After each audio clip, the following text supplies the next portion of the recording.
In this video, you will learn about the remaining sections of the PSID 2021 questionnaire related to health, marriage, children, background, and philanthropy. Section H covers the health of the reference person and spouse or partner and their healthcare costs. We ask health and healthcare questions because we want to understand the relationship between people's health and their income situation and how use of healthcare may change as people age. First, we aim to get a broad assessment of their current health situation. Next are new questions this wave about the impact of the COVID-19 pandemic, asking about vaccination, testing, symptoms, and treatment that the reference person and spouse or partner may have received. Then we ask whether a doctor has ever told the reference person and spouse partner that they have or have had certain health problems or conditions. This is followed by questions regarding hospital stays and their level of difficulty performing daily activities. We then ask about how frequently they do certain physically active leisure activities, followed by a short series about smoking and drinking. Lastly, we ask for their weight and height. If there is a new reference person or spouse partner, or if there is a change in the respondent from past data collection, we will administer a series of questions about childhood health. There is also one general health question about any OFMs that may be in the FU. The new COVID questions will also be asked of OFMs. If there are any elderly members in the FU, a series of questions on dementia are asked. Following the OFM's health questions comes a series about the respondent's feelings over the past 30 days. These are only asked if the respondent is the reference person, spouse, or partner. We include them because researchers and policymakers are interested in the connection between mental health and economic well-being. The last questions in Section H are about the family's healthcare. Make sure you take time to review all on-screen instructions in this section to avoid any confusion. Remember, when the Medicare/Medicaid box pops up, you must read it. If our answer is no, just suppress and move on. If our answer is yes, select Go To and add the appropriate coverage that R mentions. If your respondent is the reference person, spouse, or partner and is covered by Medicare, we will ask for their Medicare number and permission to access their records. We'll also clarify whether it's a Medicare claim number or a Railroad Retirement Board number. This request for their Medicare number will only come up, however, if they haven't already given us this information in a previous wave. In order to see how people's medical history interacts with their economic situation, we need a very good and detailed set of data on health diagnosis and healthcare cost that is available through access to the respondent's Medicare files.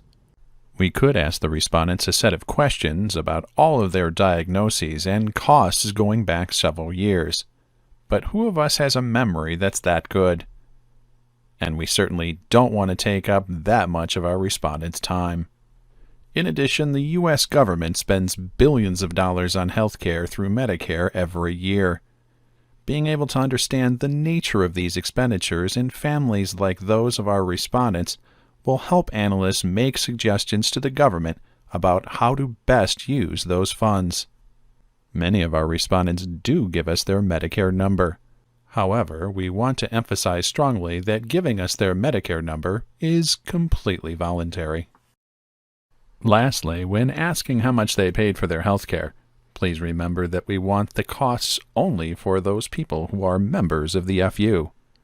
If there are HU or HUCS people on the family listing, you may need to remind your respondent not to include costs for those people. Section J asks about marriage and children. There are questions regarding the number of marriages, dates of marriages, divorces and separations, fertility history and number of children, their birth dates, and some additional data about newborn children. However, we don't need to collect all this information about every FU member every wave. Much of the data will have already been collected in previous waves and won't change. For this reason, different categories of FU members are asked different sequences of questions. There are 3 basic paths the interview can take through Section J, depending on which of these 3 categories the FU member falls into. The first category is a legally married couple who were the reference person and spouse in this FU in the previous wave and still have the same RTHs. This group needs the least amount of update information. Their marriage information hasn't changed. So all we need to ask in Section J is whether they've had or adopted any children since the previous wave.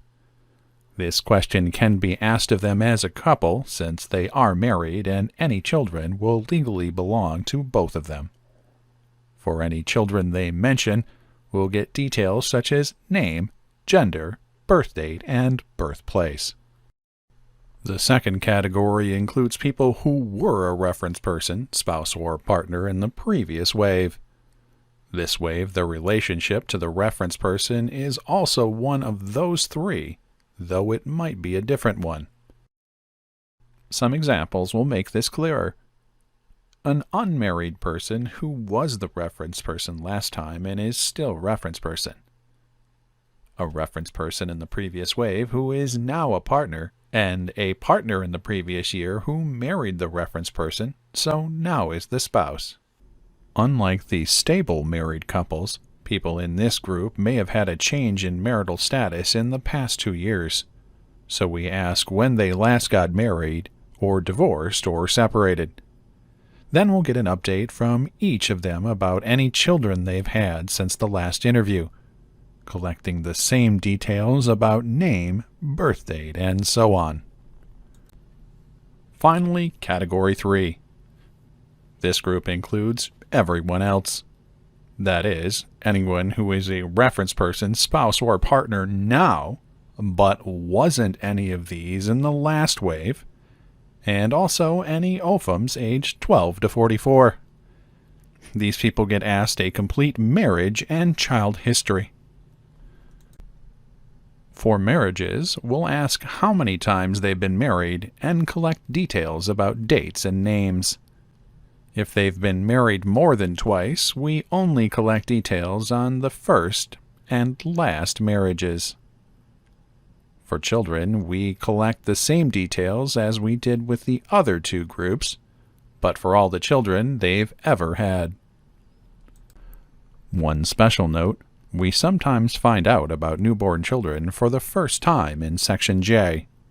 Maybe the respondent forgot to tell us about them at the family listing, or didn't realize we wanted to include them. If this happens, study staff will need to add the child to the family listing during data processing. Please include the following information in the interview observations for these situations: the child's full name, birth date, parents, and relationship to the reference person. Now we'll move on to Section KL. This is where we ask a series of questions about the background of people who are new to the status of reference person, spouse, or partner this wave, including those FUs during their first core interview. Section K is about the new spouse or partner, and Section L is about the new reference person. The 2 sections contain exactly the same questions. The questions cover information about the person's parents and siblings, and the person's own background, including birthplace and circumstances, race and ethnicity, military history, education, and religious denomination. The questions are fairly straightforward, but the major problem you may encounter is that your respondent may not be able to answer some of the questions about his or her spouse, or may have trouble remembering events in early childhood. Section KL also ask questions on current education for non-changing reference persons, spouse, or partners. The new immigrant section will appear for all sample types if the reference person and/or spouse partner were born outside of the United States. Topics cover language proficiency, residence and citizenship, including questions about naturalization dates, permanent resident card, asylum and refugee status, and visa type. Section M of the questionnaire, Philanthropy, covers donations to religious and charitable organizations. This section is simple and straightforward. We want to know if anyone in the FU donated more than $25 to any charitable organizations, and if so, to what type of organizations and how much they gave. The section begins with an important preamble, which you will read to the respondent. This introduction is important because it defines what we mean by donation. The PSID definition of a donation is a gift of money, assets, or property. It can be made directly to the organization, given through payroll deductions, or collected by other means on behalf of the charity. One type of donation that we do not include are those to political groups. Charitable organizations include both religious and non-profit organizations. They help those in need or serve the public interest. They can be large, like the Red Cross or United Way, or small, like local community groups. They can serve a variety of purposes. New this wave, we ask questions related to donations made to help people affected by the COVID-19 pandemic. These questions ask what type of donations these were, whether they were made through a crowdfunding site, and if they were for a specific person, project, or charitable organization. Additionally, we ask if any COVID-19 donations had been previously reported in earlier questions in Section M. At the end of the questionnaire content, you'll be asked to collect information for respondent payment, update any contact information for the respondent and their contact persons. This wave, respondents will have the option at the end of the interview to receive an e-payment as their token of appreciation.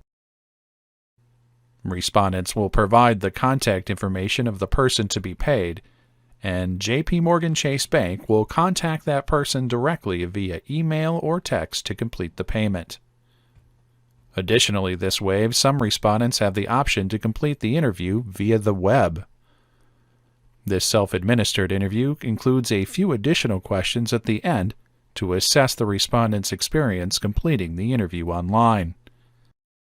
These questions cover topics such as technical issues experienced, difficulty level of the login process, overall enjoyment of the process, whether the respondent had switched modes, and any suggestions for improvement. You will also be instructed to answer several administrative questions. We hope that you've learned a lot about the PSID questionnaire. Please note any questions you have at this point.